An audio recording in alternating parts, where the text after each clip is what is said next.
Hello there and welcome back to another edition of the Hotlap Classic Remastered. This time we're taking a look at the 1998 Renault Clio 16V. This is a car that, thanks to a GT2 Plus mod, has been turned from a Zero into a Nero. Essentially, in the base game, the Clio V6 does not have turbo tuning or NA tuning. And as a result of that, it goes from, I think the base on this is about 120 horsepower, and then you can upgrade it to about 140, and then that's the max. Thanks to GT2 Plus, this car now has turbo kits. So in the similar way that we've seen with the Mitsubishi Galant VRGs, those can now be substantially better than they were, as can this. Now, when I say substantially better, it still only makes 245 horsepower, which isn't an awful lot, but that should mean this car will go from competing right at the bottom end of our leaderboard to hopefully a little bit more respectable. I'm not too sure.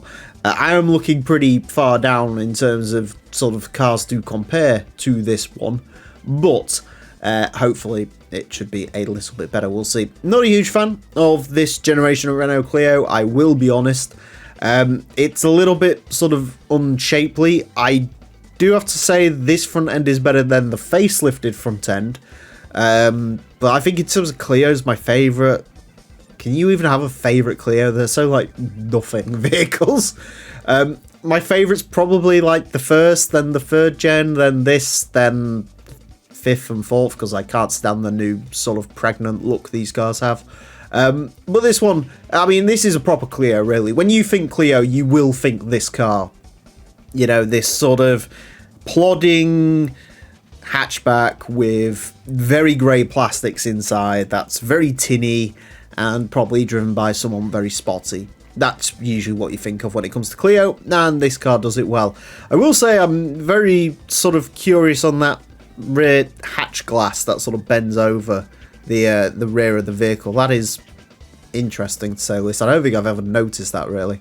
Anyways, front engine, front wheel drive, 245 horsepower, 1,007 kilograms. So in terms of power to weight ratio, it's not bad. That puts it fairly similar to the likes of like the Nissan Pulsars and Mitsubishi Colts. It should be quicker than those though, hopefully. Anyways, so we find out how the Renault Clio 16 Valve gets along. It is going to have 6 laps of our Motorsports Land track and runs at the best time it possibly can. Our current lead is the Suzuki Escudo Pikes Peak version that car's setting time of 25.696. This car is unlikely to beat that. Shocker. In terms of where this is going to go, I have opened the leaderboard up pretty sort of low down, so like Peugeot 106 S16, 31.9, we're already above that. I think the Citroen Saxo VTS at a 30.8. So, if you can get near there, potentially, could be a good one for it.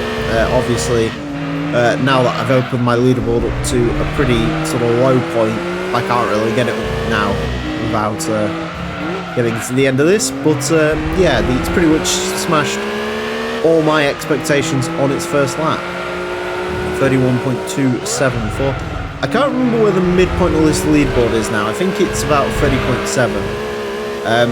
Actually, interestingly enough, I think one of the Galant VRGs is sort of around the 30.8 as well, so if this can get sort of near there, that'll be interesting to say the least.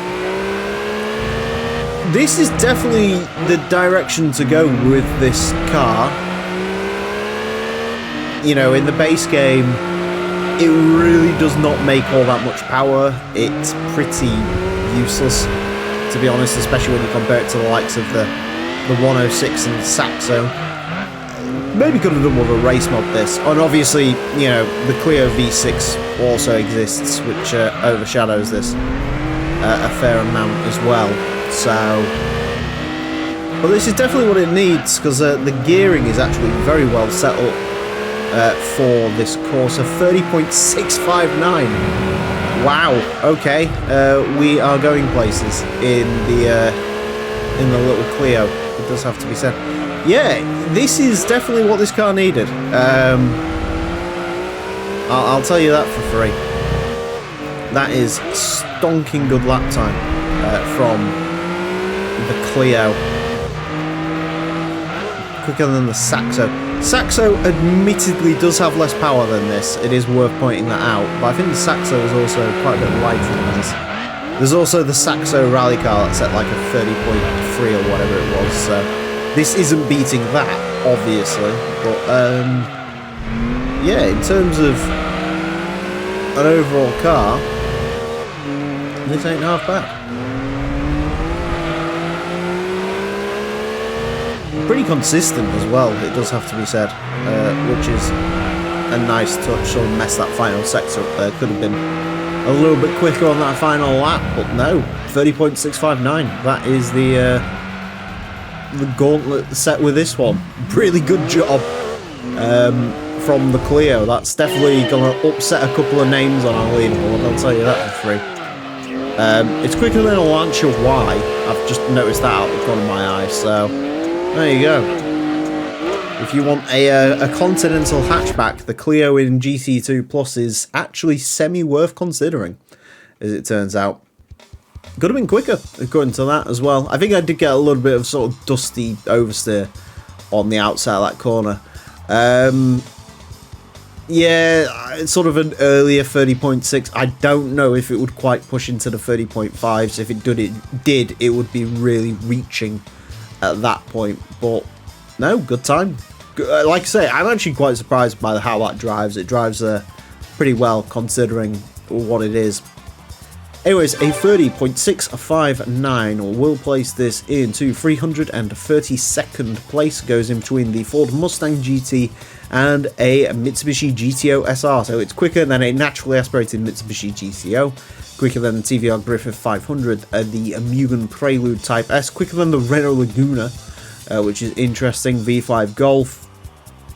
Sort of comparable cars to this. We sort of mentioned this is about 0.1 up on the Lancia Y. Quicker again than that Saxo EG Civic SIR. Quicker than the new Beetle, which was a terrible car to drive. I mean, in terms of sort of European hatchbacks quicker than this, there really isn't much.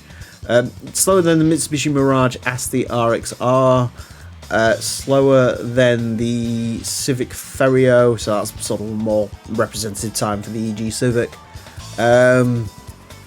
It is slower than, quite significantly actually, it's slower than the BMW 323 Ti Compact, the Fiat Punto GT, and that Saxo rally car, but it is sort of right at the top of its game. Turns out the Clio with a turbocharger, actually not a bad shout.